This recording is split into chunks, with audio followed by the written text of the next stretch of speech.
இன்றே டவுன்லோட் செய்து உங்கள் ஃபேவரட் ஷோக்களை என்ஜாய் பண்ணுங்க. இசை, என்னம்மா நீ பாட்டு குடிச்சிட்டு இருக்க? என்ன நீ குடிச்சா நான் குடிக்காம விட்டுருவேனா? இரு பாரு. விஷால் விஷால் வேண்டாம் வேண்டாம் விஷால். ஏய் விடுங்க விடு. விடுங்க விஷால். டேய் டேய் டேய் விஷால், மச்சான் விடுங்க. தங்கச்சி சொன்னா சொன்னா கேளு. கேளுமா. விடு. ஏய்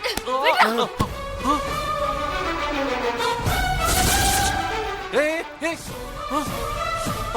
ஏய் ஐயோ என்ன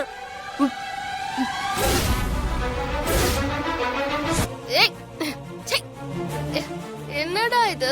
எப்படிதான் இத குடிக்கிறீங்களோ? தலை வலிக்குது, கன்றாவியா இருக்கு. ஐயோ, நீ புதுசா குடிக்கிறல்லம்மா, அது அப்படிதான் இருக்கும். ஏய் என்னடா? இல்ல இல்ல டேய் முதல்ல கூட்டிட்டு போடா. ஏய் உன்னால தான் நான் குடிக்கிறேன். நீ பண்ண கன்றாவையெல்லாம் மறக்கத்தான் இத நான் குடிக்கிறேன். உன்னை விட அது எவ்வளவோ பரவாயில்ல. போட்டு உடைச்சிட்டே. டேய் அப்ப நான் உனக்கு கன்றாவியா? நான் கன்றாவியா? ஏய் வேணா சொல்றா சொல்றா டேய். சொன்னா கேளு.